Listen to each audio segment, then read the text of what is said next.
high-up bike in a kind of white sharkskin suit. And contemporaries of Peter Fraser, guys like John Rickford, who in fact brought out a book called Festival of Guyanese Words, they will speak about this teacher at Queen's College, Yango. So even though I haven't had the privilege of meeting him personally, I think this book is definitely a way of touching Yango's spirit. And I was asked to respond, instinctively to this book. And as he said in the introduction, this book is like a cook-up. It's like a cook-up rice. It's a book you can kind of dip into here and there at random and get a wealth of Guyanese heritage. So I want to respond in a similar way and make a few random remarks about this book. But in fact, C.A. Jansen joins that league and heritage of Caribbean people who are in love with the language. I'm talking about people like Frank Collymore from Barbados, J.D. Elder from Trinidad, A.J.C. Moore from Guyana, Louise Bennett from Jamaica, people who might not be linguists academically, but simply in love with the language, and at times take notes and keep these words for posterity. So this book is like a scrapbook, a kind of a showcase, a kind of a window of glimpses of our culture. And how I respond to this book, let's begin with childhood, because we start with that. And Yango takes us back into certain little words, like a baller.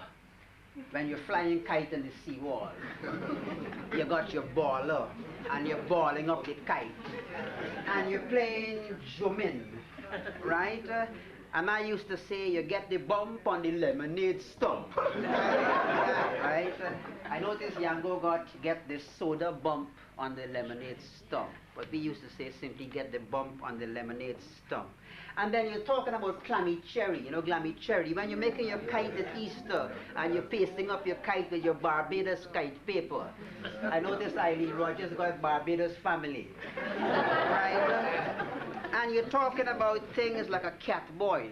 I give you a pen, you take it back and I take it back from you, you will get a cat boil, right? Catch a coop. Now these whole expressions reflect our childhood, right? Bat and ball, and these different things. And a little word I can't avoid, that thing took me back years, a little word like kung si.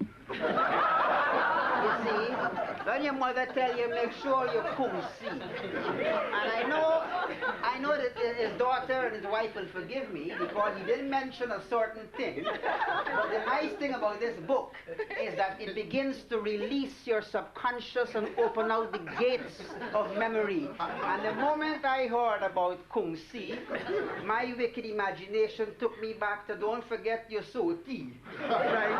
And don't forget lolo, and don't forget pat cake.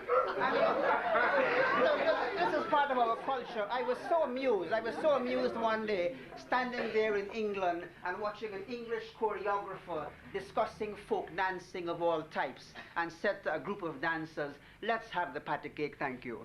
And I found it so amusing. Now, so childhood, with all its naughtiness, with all its mischief, it's there. Then you look upon food. We have a wonderful Guyanese word, peculiar to Guyanese people, hongish. A rich word. You're really hongish, or hongishness. And then I was discussing with Joan Green's twin brother. He was saying the best part of the cook-up rice is the bun. At the bottom of the pot, the bun.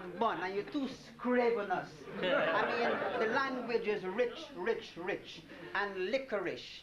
And what's interesting about a word like licorice, it goes back to the archaic English, lustful, but it also has that meaning of gluttonous. You're too licorice. And when people speak about Creole and not realizing the power of the West African influence, West African syntax upon the English vocabulary, as if we're talking bad English. And if I were to put down on paper something like left the bun for Bombay, but first wipe the boo from your eye. You put that on a piece of paper, let an Englishman look at that, left the bun for Bombay, but first wipe the boo from your eye. And then you realize this is a very, very rich language.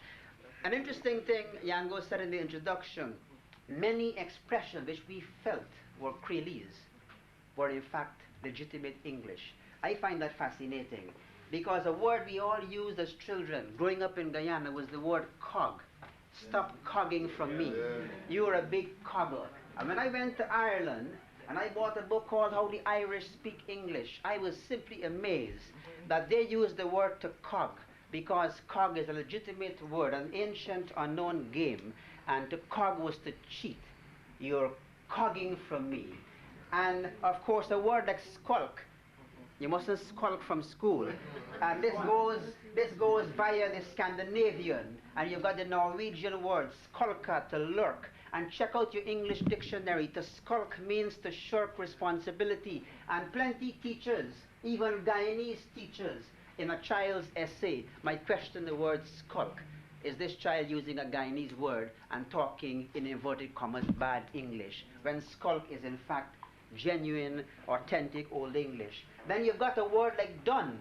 You know, I used to think this is very Creolese, very Guyanese. Somebody say, oh man, you done him for a few cents. And the word to done, you know, it's the Old English, to press for payment.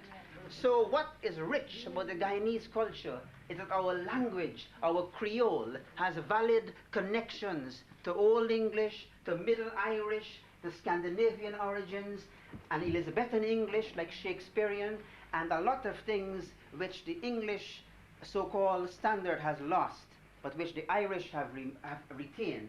It still exists in our Guyanese speech. Let's move from those connections with Middle English and with English and so on. We pass through childhood, we pass through food. Let us look at something, what happens when we come to the Caribbean, from the Caribbean rather, to England.